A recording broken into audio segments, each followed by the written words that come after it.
Welcome, everyone, to another conversation here on the Exceptional Admins podcast.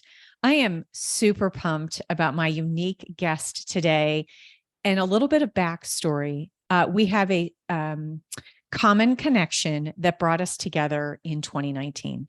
And crazy enough, at the time, this individual was living in New York City. I was traveling to New York City with my family, and we met in a lobby at a hotel down by the One World Trade Center, had coffee, we chit-chatted. We had a couple conversations thereafter. And, actually, I'm going to back up. I think it was 2018. I don't think it was 2019. Anyway, just small detail. We connected. Fast forward, the year is 2022. It's the month of September, and I'm in Birmingham, Michigan for a gathering of a boot camp. And who comes around the corner? I make eye contact with my guest. I'm like, I know you. And you look at me, you're like, I know you. And so it's so wonderful to have my guest today, Marshall. He has just some really amazing things to educate us on as it relates to your voice, tonality. And so I'm going to let you take it away, Marshall, because you're going to be like the perfect wisdom speaker on everything. Marshall, it's so great to see you here virtually. Thanks for spending time with me. I can't wait to have our conversation. Oh man, Alani, thank you. Thank you. Likewise. It's always just an interesting testament of how big the world is, but also how small it is as at the same time. So yeah, wow. Very true. Very true. Crazy on the Mhm. timeline. And of course, as I mentioned, all places, Birmingham, Michigan, which is really nice, by the way. I want to Oh just yes. dive right in. You've got so much to offer. And right out the gate here, that first question, for my audience, just some quick backstory. I'm often talking about your voice, but not obviously in the way that your expertise is, but there's an executive posture, which is why I was so excited to have you on the show and talk, was because question one being, how does the way we say something, our vocal tone, influence what people think we mean? And can you share any cool science that backs this up? So vocal tone is something called, it's part of something called paralinguistics, which is, you have linguistics and then para, which is with, right? So with the linguistics is something else. And you would put body language and tone of voice separately most of the time. Okay. Uh, However, body language and tone of voice are interconnected. And so what we look at is the way that your body is communicating your affect and your affective presence is a sum total of your inner posture, meaning the posture in your mind, Mm-hmm. and the external posture. And when there is a conflict between those two, well, your voice gives that away, right? So let's just say some people think, oh, let me just sit up straight, say things. It's like, oh, yeah, you could. You could do that. The idea of fake it till you make it. Yeah, I But was literally really, just thinking that. Yeah. absolutely. Thing is, though, is that you have to have both of those things in place, right? So the inner mind, your inner image, and the outer image have to coincide because your tone will betray any incongruency. Mm-hmm. Now, as far as science says, like they've done things with presidential, with candidates for government, Mm-hmm. with CEOs, and how much money that not how much money they make, but how much money they're responsible for seems to have a correlation with the Oh, depth of voice. okay. There's indicators in tone, which is very different from pitch. So pitch is how high or how low a voice is. Okay. But tone is more about how bright or how dark, right? Oh my How gosh. thin, how thin or how thick a voice is. And so Okay. those adds the different dimension of color. And Mm-hmm. depending on how you say something, if you have a tone that is very solid, the answer is no. Mm, Versus the answer is no. mm, The answer is mm-hmm. no. You Mm-hmm. can hear, right? There's a difference in like, well, one sounds like a wall, Right. and one sounds like, a little bundle of sticks that can be easily broken. And Mm. we hear that, right? Mm-hmm. So it's not just about the words, but the tone that colors the words, that Mm. empowers the words, is what people hear and respond to. Oh, so powerful.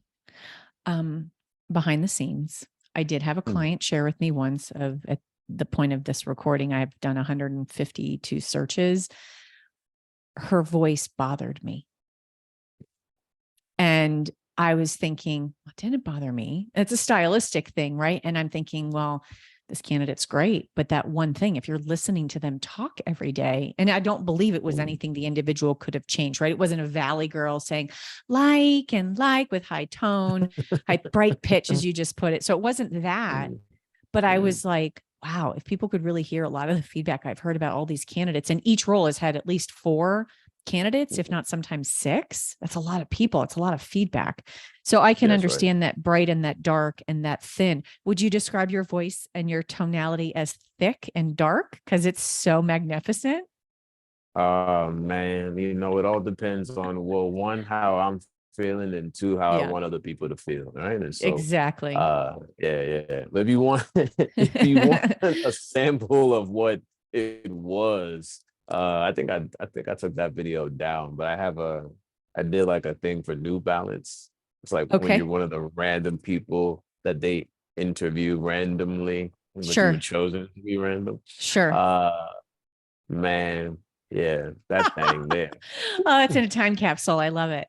Time Uh, capsule. Amazing. And so much was just provided for us there. And I highlighted in my notes outward mind and inner mind. And I know that that's going to come up again because you had said, fake it till you make it. And I thought imposter syndrome, and I don't want to take any tangents quite yet, really, but there is this, and this is a big part of the personal branding that I do for individuals that I interact with, whether they're a candidate or we're coaching or they're attending a workshop. What is that inner dialogue, right? And how do you, there's a difference between reputation, that's defensive, right? And then there's the personal branding, that's the proactive narrative that you want to express about yourself, which is why it was so exciting to have you on the show to talk about this. So that outward mind and inner mind is really amazing. Because I know when I hear my kids, when they're maybe nervous or I'm observing, there's that high pitch due to just sort of that internal body connection to the voice, which is so expressive. Can you recall a time where just changing how something was said, the tone of the voice, totally flipped the situation, like a business deal, or maybe it was like a personal relationship? I'll give both. I'll give Great. both. Love it. So, uh, one of my uh, nephews is was extremely sensitive Mm-mm. and very, very, very observant and very selective about who he allowed to just be in his space or to hold him or anything like that. Right. Mm-hmm. And so I always remembered that like with him in particular, it's just like quieting my own body on purpose, just Mm. quieting down. So I'm not, not too much emotion, not too much movement. And there was one day he was just really upset. Mm. And, when kids start to cry and they're upset, the frequency in a child's voice when they're upset is Mm. designed to stop everybody and everything. And so the natural feeling of annoyance, right? Like, oh my God, Mm. make it stop, right? Yeah. Yeah. Yeah, it's designed for that. And Mm-hmm. just like, do whatever you need to do, feed me, Mm-hmm. change whatever it is. Mm-hmm. I just got down to his level Mm. and was just very deliberate about like, okay, what's going on? Mm-hmm. What's the map? And just persisting in that tone, regardless of how much he was emoting. And Mm-hmm. it's not like it's an immediate, like it happens right away. But what happens is that you have to create a sonic frequency that's a counter to what's happening, especially with the little ones. Mm. Because if they're like, And you're like, well, You're guess both at the what? same frequency. You're sharing. Exactly. Exactly. Yeah. And because we're bigger and stronger and all these other things, it's like our alarm frequency actually frightens them more. Because like Oh, now, I like, can see whoa, that. Yeah. whoa, the big people are scared now. The big people are alarmed now. We're all gonna die. Like Yeah. that's if you were to Yeah. take it, right? Intensity. Sure. Absolutely, absolutely. And so it's one of those things where it's always like this, like, okay, I like to test my theories on the field. For And sure. it's like, okay, Absolutely. I can't rationalize with philosophy and be like, you need to, no, because babies understand tone at around Mm. 2 months. Mm. Like that's when they can start to differentiate different emotional meanings behind tone, right? And Mm. so you think about Mm-hmm. how long you've spent with tone before you even get any words in your vocabulary. Yeah. uh you know that that's like the software underneath the Yeah. program. Yeah. Now business. I had a company where I was working with someone who ran a high powered fund. We wanted to buy the software um, off of the person who, they had a service where they were paying like, the fee to have the person run it, but they were like, oh, we want to own it now. Mm-hmm. And he was an A-type going in like, are you crazy? Do you know how much money we're offering you? Right. And he said, the guy's telling him, he's like, I'm losing sleep. Mm. I'm like, okay. Like the man's telling you he's losing sleep, and you're telling him he's an idiot because there's all this money on the table. But Right. he's not saying those words or anything like that, but it's just his fervor. Like you don't get to that position within a hedge fund by being like, The like light, you bright gotta, voice we were talking about earlier. Yeah. yeah, like, hey guys, got Yeah. some Right. investment opportunity. So uh he's bringing the energy. And so, I gave him some tips about how to listen differently. It wasn't about, because listening and speaking, it is a two-way street, right? It's like, Mm-hmm. is what I'm sending out in signal is what I'm priming my system to pay attention to, right? So if I'm Mm-hmm. up here, that's what I'm hearing, right? Mm-hmm. Uh so calmed his listening down so he can give this gentleman a sense of safety. Mm. So that's what he's saying. I know we hear a lot of stuff about safe spaces, and everyone has a different opinion about that. Mm-hmm. But when you want something from someone, it's best that you treat them as if it is important that you protect them. Mm, mm, mm, mm. True. With my kids, when they were younger, this might produce a laugh from you. I would have the look on, there's a particular mother look and each look is different. Mm-hmm. Mm-hmm. I'm like, do you want me to use my outside voice? And they shit their pants for a second and then they come back. No, mom. I'm like, do I have your attention? And then you do. And I am totally hearing you and like having this be a personal moment for the different voices. And I used a deep voice because they were agitated about something. So to your point, without knowing the science, I'm like not meeting them where they're at, which is why two yelling people, nothing gets resolved.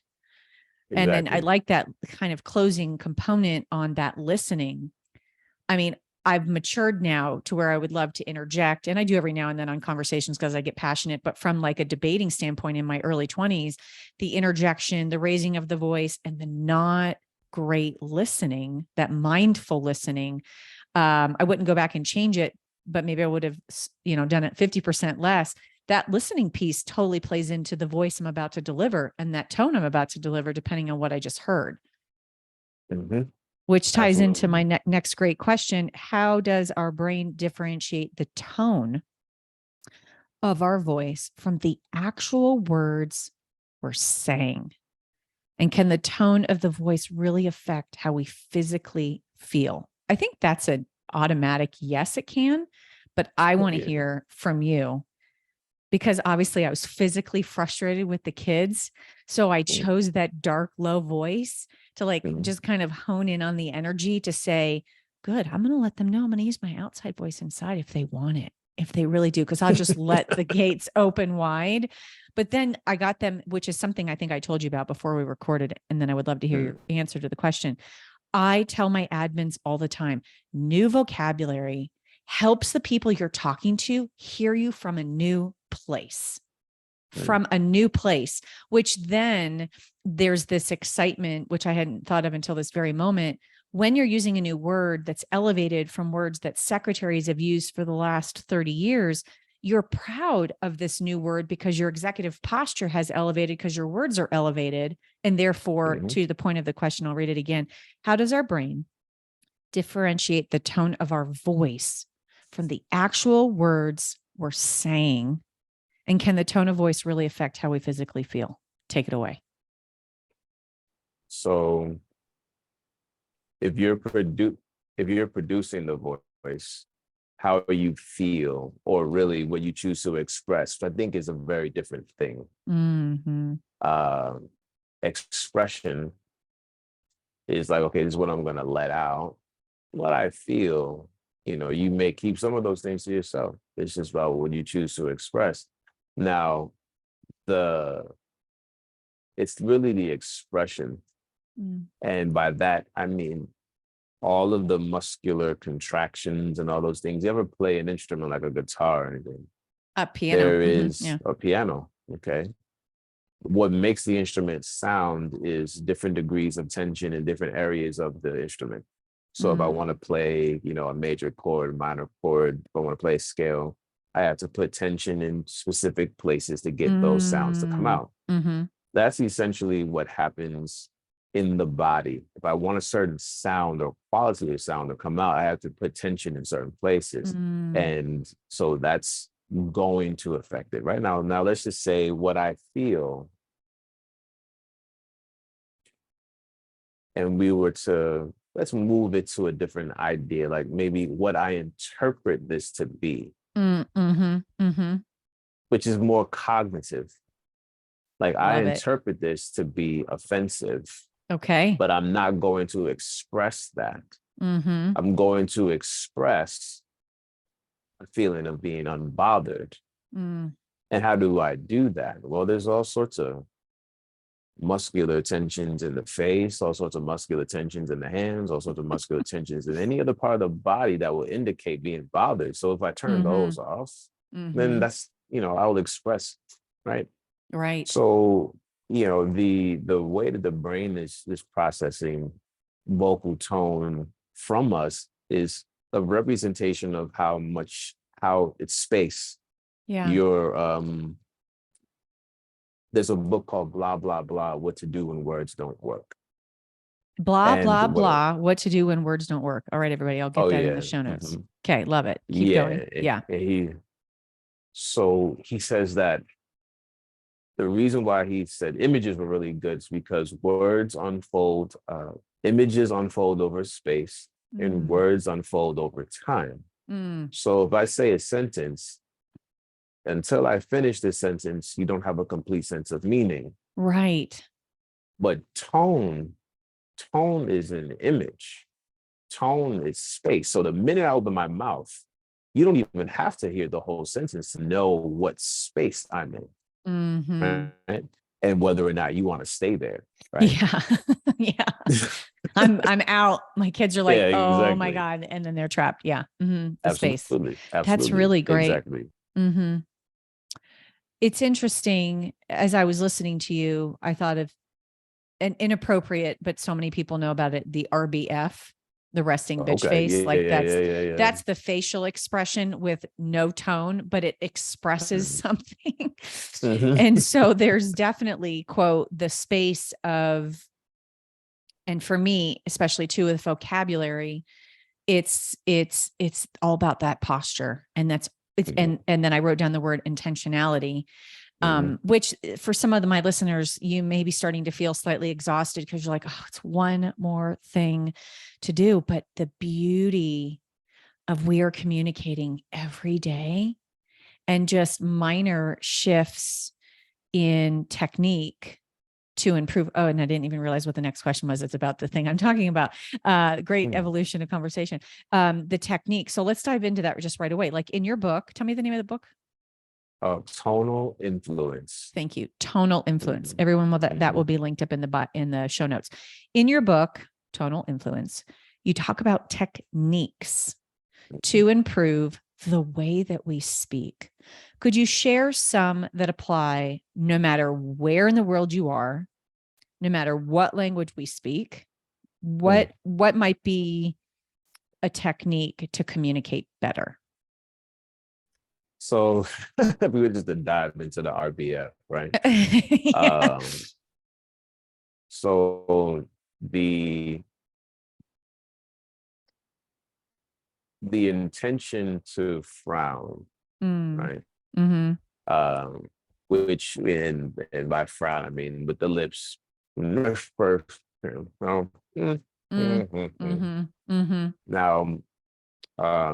that's a particular muscle, the depressor angular oris, and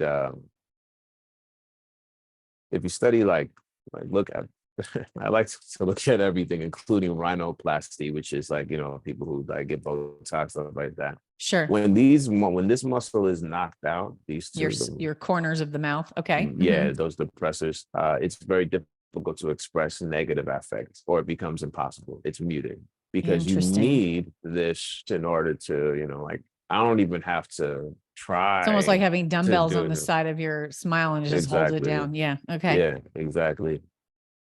Thing is that if that's their resting face, that's only because they have muscular tension there from experience. So our face is the sum total of our experience, and where we are. There's something called epigenetics, and there's a series called "We Are Not the Dead," where this photographer took a picture of soldiers 6 months before deployment, 6 months into deployment, and then 6 months after they were done.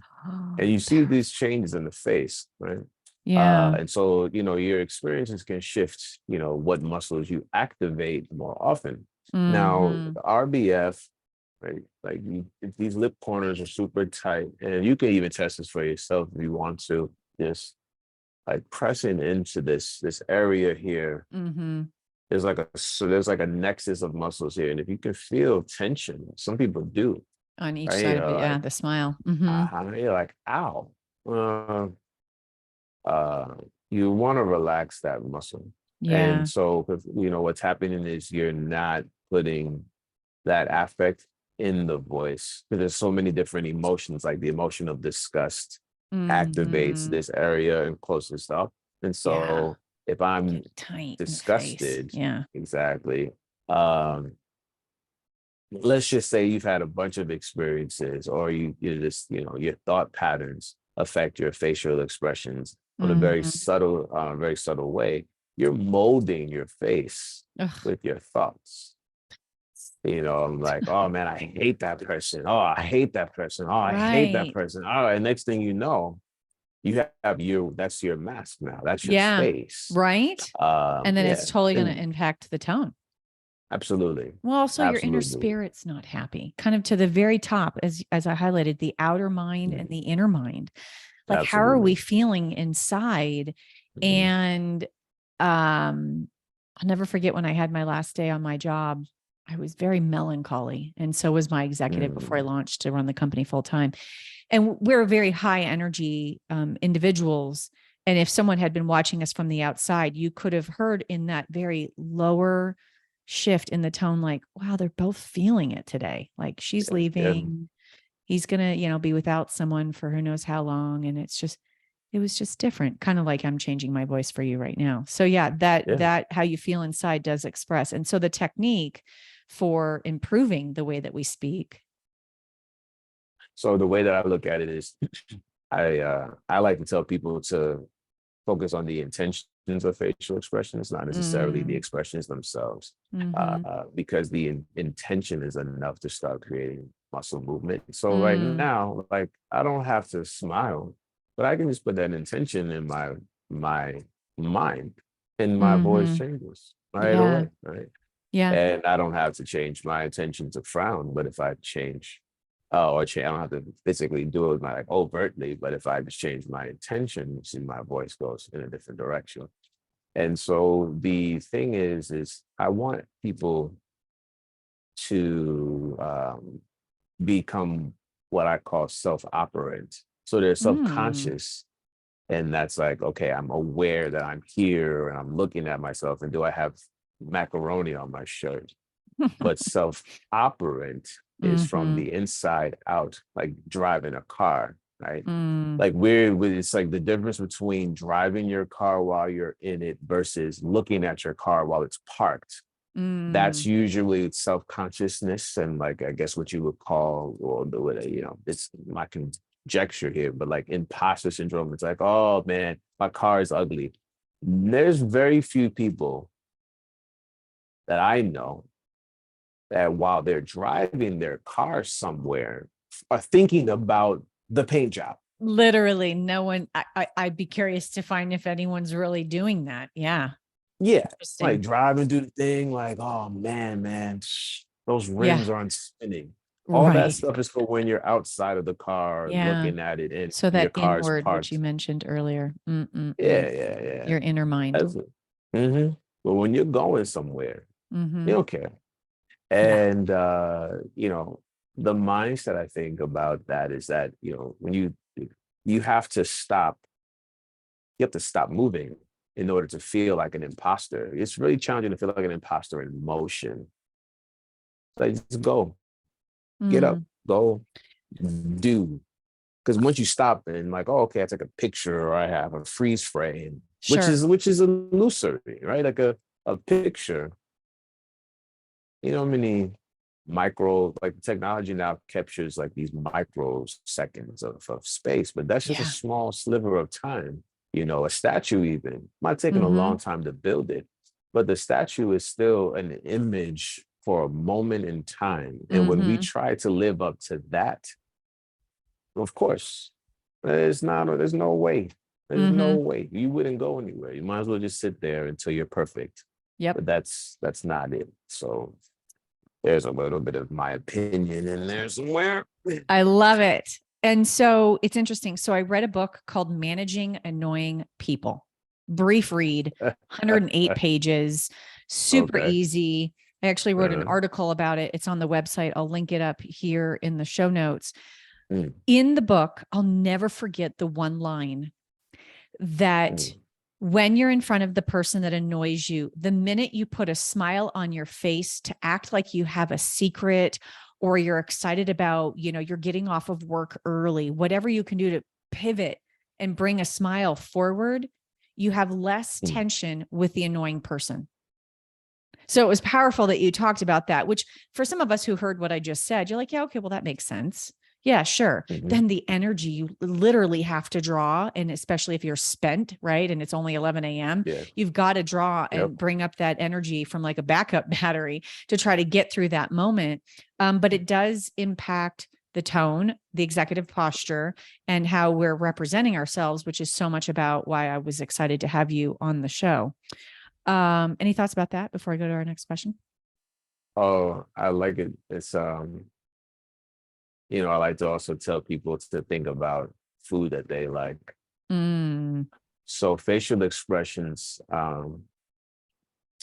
there's a correlation between facial expressions and taste perception in infants, right? So mm. sweet flavors, bitter flavors create different facial expressions that we recognize. We can all And we picture use, instantly the baby with the lemon in their mhm, mouth. Yeah. Mm-hmm. yep, or like the bitter thing or the sweet thing, like Mm-hmm. so these facial expressions that we accept as representations of our emotional state are also connected to the gestatory system and how we're Mm, enjoying food. And mm, so I like to tell people like, well, then to give them contrast. I'm like, think about something that bothered you recently. And then I also want you to think about like your favorite food on earth. mm, And it's interesting that when they hold both images in the mind, mm-hmm. it's like, oh, they talk about it differently. It might be the same situation, but they talk about it more tastefully. Oh, I was like, listen, oh, look at you pulling that together tastefully. You're so good. hey, I hey, love it. oh, like A craft flip it. indeed. Yeah, that was Hey, perfect. no, you know. So yeah, and Yeah, then tastefully interesting. Because mhm, instantly for me, and there's a lot of data, not so much case studies and research, but it's really hard to find someone at a Mexican food restaurant that's unhappy. Keep the chips flowing, the yep, salsa. By yep. the way, I was just actually in Burbank and we went to Don Cuco's for dinner. And Okay, that place is still spectacular. I hadn't been in like 10 years. man. Their chips and salsa are great. The ambiance is great. But yeah, you're right. Something that's bothering you, and throw a food that you like. Are you going, Hmm. and I'm thinking about this. And so I'm curious. I hope it doesn't take a tangent, but you soften your heart a little bit. And Hmm. there's this hardening of a heart that can create that inner, as we said earlier, that inner mind that is not happy. And so positioning to how can I soften my heart in this situation, even by 25%, so that my voice is the right tonality and so that my expressiveness is also the right, in the right posture on how I Hmm. want to be seen in this moment. Because maybe I'm Hmm. frustrated, or maybe I don't Hmm. understand, or that person just completely, threw me under the bus. Like, what do I do? And there's all this decision making. So it becomes decision fatigue. I realize that. What thoughts are you having with all of that I just shared? Oh, it's interesting how much of the research now is really confirming what the writers were saying about, like, you know, it's possible to die of a broken heart. Like Mm, mm-hmm, there's different connections to our emotional being and mm-hmm. like cardiovascular problems. That heart. Mm-hmm. And so, it's like when they say, it's the poison you feed yourself and you want the other person to have it. It's, yeah, you walk around with a certain affect, over a certain period of time, and you create unwarranted tension in the body, you're going to affect your cognition and you're So going to true. affect your emotional state. So, it's not even like a myth or something you have to try to sell at a new age retreat. It's Right. like, no, we have the evidence here, Mm-hmm. Mm-hmm. and so softening the heart, and I like to make this clear that I think most people assume that it's about being nice, Mm. and that's not it. I think great communication, or all communication, comes down to one thing, and it's boundaries. Mm. That's the only thing. Do you have clearance to get past this point? And did Mm-hmm. I make myself clear? That's it. Mm-mm-mm. Nothing else. If you just here's the fence, here's the line, here's the whatever it is, but it all comes down to boundaries. And we learn how to set those very early. And there are those who may have had experiences where their boundaries were destroyed by people that they trusted. And so you Mm. create adults that don't know how to set very clear boundaries. And Yep. then if you don't know how to do that and you don't know how to respect other people's boundaries, and then you just create a cascade of boundary violation left and right. Ugh, So boundary violation. Oh my gosh, my whole audience is like totally listening in even deeper now. They're listening from a deeper place. Thank you, by the way, because that we talk about that a lot here, and we can't clearly take a huge tangent and talk about how to do that. But that boundaries thing. What did you just say? You said boundary violation. mhm. Yeah, damn, that's good. Okay, so let's go to this next thing because it's really awesome, and it talks kind of still a little bit into that emotion. And Mhm. let's imagine you're coaching someone for a big job interview, or let's say it's an important presentation or a meeting. Maybe they're asking for a raise, something like that. How would you advise Mhm. them to use their vocal tone to win over their audience, whether it's the one person, the few people? What would you advise them in how they should use their vocal tone for any of those scenarios? So I like to lean in on the tone of protection Mm-hmm. for everything. It doesn't matter what you want, whether you're selling it or asking for it. because on either side of that exchange, someone's putting themselves out of something to deal and transact with you. So if I'm an interviewer, what am I trying to protect? I have a job to protect. I have this the decision making capacities to protect, a reputation to protect, and it is all hinged upon me as the interviewer making the best decision. So as the interviewee, if I come in with that perspective where I want to make sure that I'm coming across as the best candidate because that will protect them, not me. If I want to sell you something, if I come in with a tone that's like, well, just, give me the money because it's the best thing, people can detect that. But if I listen, it's about protecting your family, protecting the spend that's going to be required. Yeah. Now, all in the back of your mind, you're like, if they have the money, they can afford it, all this other good stuff, et cetera, et cetera. But there's a reason why there's a password on my bank account. It's password protected. Yeah, I love it. Right? Yeah. Like if it was just like it's just there for everyone, it wouldn't be. And I'd just be, giving it away. And so when we think about people's experiences of being password protected, and that the passwords can be language based, like saying the right thing, but the way that you say these things, like, listen, I'm not a threat.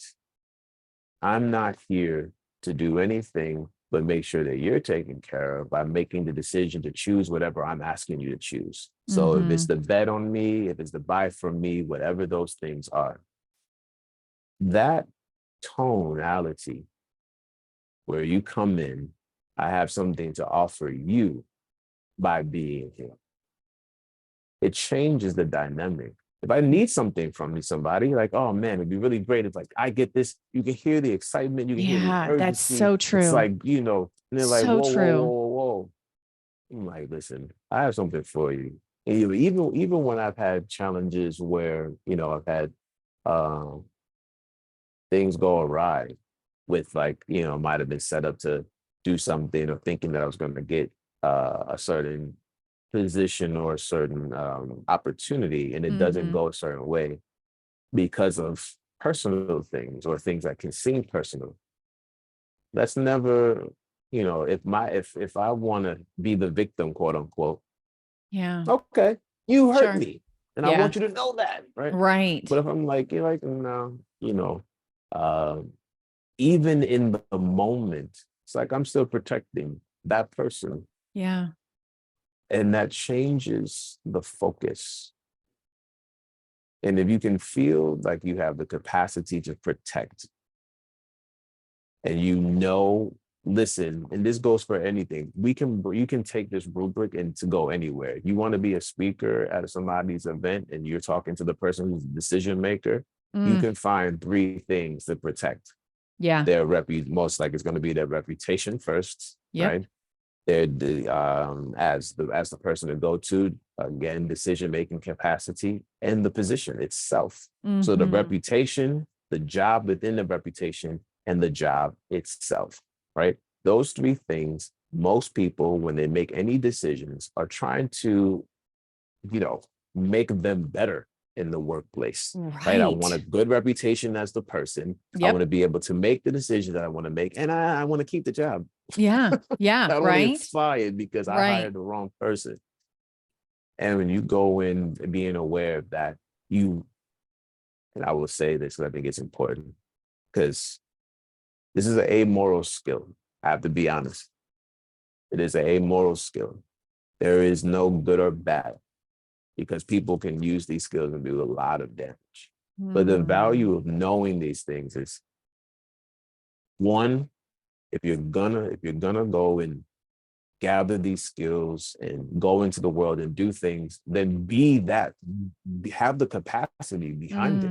And if you have this desire to be the protector in the transaction, you're going to do all of the due diligence to make sure that you can do that. You're going to make sure that you're prepared. You're going to make sure that you're ready. You're going to make sure. So this is not just about the tone at the interaction, but this is the tone that you set for yourself leading up to it. You used a word I And then, loved. You said detect. mhm, And it's interesting because when I'm inspiring the candidates as they lead into the interviewing phase, I give them a piece of wisdom, which was a little bit like you with the password. I'm like, you're the only one that has the movie of your life. You need to sort of go back into the Rolodex of experiences and find that one clip that intersects with the job line item, and be able to tell them that moment, AKA story, which also, if you're excited to tell that story, they're going to feel your energy for the work that you have done, and that how you'll bring that energy into the work that they're hiring you to. Plus, you're also creating this intersection of, well, we can't really go back in history and see you on the job. Can you describe it well enough to give us that moment in your history, be it the detection? In oftentimes in interviews on first calls with me, 50% of them, are using standard buzzwords. They're talking about X, Y, and Z. And I'm thinking, I'm looking for a little bit more deeper on you. Like, where's kind of that depth to, who you are, to the reputation you'll protect of this hiring company, the words you just used. So it's very interesting, which kind of goes back to a little bit before of that fake it till you make it piece. Like, they can kind of detect when maybe you're, would be the right word, but like maybe you're choosing to stay too surface and not providing that pleasant, enjoyable side of you. Because, and here's the other thing, this is so hard, and I could obviously talk about this for a long time, but you also don't know what the heck they want to hear, right? You don't know what they want to hear. You want to be concise because you don't want to be long-winded. And so it's an art trying to interview on top of the great wisdom you just gave on that tonality piece of how you want to show up, how you want to show up. And I think it's beautiful that you talked about that protection, because I don't think, and I haven't really thought of it from that lens before, but the protection of, I'm going to protect what you as a company have built so far, and this is how I'm going to protect it, and then keep the reputation and possibly elevate it because this executive's never had an assistant before, and maybe they'll be a better leader because of that. And, all the great things that could come from that. That's awesome. That's awesome. Any thoughts? That's yeah, I think you laid it out right there.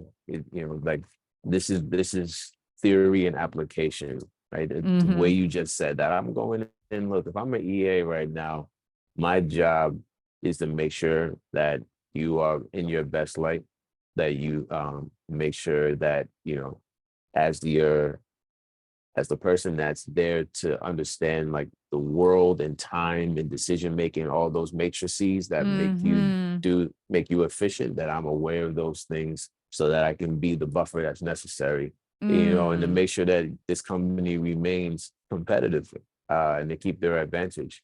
So with all of that, it's like, it's a different mindset, because it's I like to say, if content is king, then tone is queen. And the queen, as the most powerful piece on the board, is the protector, and the most powerful one.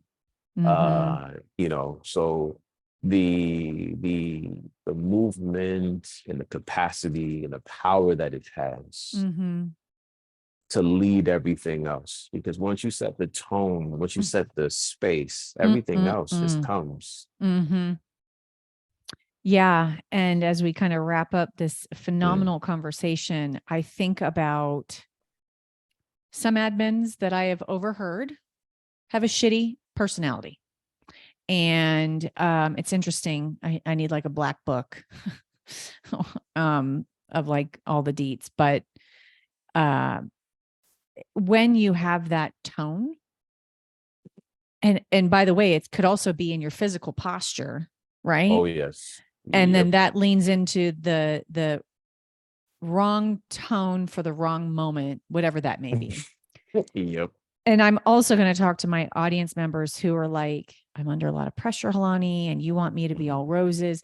I'm not quite saying that, but I do want to protect each and every one of your individual brands. If we want to, as admins, be seen elevated in the world of administration, both locally here in the US and globally, we have to self-regulate, or you use self-operative. Is that what the word? Yeah. You really have to think about how you're operating and maneuvering your voice and your tone. Yes. Yeah, absolutely. You're freaking awesome. I love every time we talk. I learned so much from you, which is so great. What are just some closing pieces of wisdom, like maybe a tip when you want to, build a strong relationship with someone in your personal life and how that tone plays into it? And just kind of take us to the end here. All right now. Well, I want to lean in. Roses have thorns. There's a reason for that. So when people think you're so awesome. like, oh, yeah. It's like, yeah. It's like, that's right. And they just look at that from a perspective of observing the beauty of a thing, but it has this like, hold on, not so close. Yeah. Keep your distance, observe from a space here. But when it comes to, our interpersonal relationships, I actually want to lean into what you were saying about time. The Gugu Yamathur, and I think I'm pronouncing the name correctly. They when they say hello, and there's a TED Talk about this, it equates to where are you going. Oh. And what I love about it is that, in the Anglo-Saxon language, English, we say hello, we say, how are you doing? And that requires me to stop and answer that question. But hello, where are you going? Usually we don't ask where you're going unless you're dressed up, right? And like, oh, where are you going? Right, seriously, especially these days. Yeah. Where are you going? Yeah. Exactly. But you realize that we're everyone. If somebody's in the middle of something, it doesn't matter. Does not matter like how close you are, how long you've known them. They were on their way somewhere. And we stopped them. Now we're in the internet days. We say, you stop my scroll. Yeah. Right. So I'm scrolling, and something stopped my scroll. Stop me. Yeah. Yeah. And so when we interact with people with that common courtesy of recognizing that they were thinking about something else, even the barista at the thing, they got things on their mind too. Yeah. They're not just standing there thinking about getting your coffee. Right. Right. Yeah. And there's that respect for the time domain. And leaning in on that. And so, all we have is that. All we have is time, and using it wisely. And when we approach people, it's not as if we deserve it all, but as if it's time, is that time with people is time earned. Yeah. And we communicate and connect in that way. There's something that naturally follows and flows with that. And I think that's a good place. I think that's awesome. Thank you. I had a guest on the show, and she said a comment that I say often now. Her name is Sarah. You never want to miss out on having an experience, even if the experience is shit, right? Because it's like, well, that's an experience. There's another, story in your journey. I think you're right on time domain. I've done quite a bit of research on decision fatigue. That's a part of my audience work. And psychology can't confirm it, but based on very deep studies across multiple universities, both in the UK and the United States, we make roughly 35,000 decisions a day. So for an executive who then is being asked by an assistant to make another decision, that may actually be inflated. But the way that we decide on how we want to position ourselves in the moment, from tone to word choice, so much of it is tied to personal branding, which I'm a big motivator on with my audience. And so this has been fantastic. I'm going to have in the show notes a way to connect with you on LinkedIn and follow your work. There's going to also be a link to the book that you have created, which is so fantastic, giving you more visibility, as we were talking in the unrecorded portion. And Marshall, I just so appreciate you. I'm grateful that you gave me this time and that my listeners are able to hit play and hear us engage in this conversation. So thank you. All right. Now you're welcome. And thank you for sharing the time with me.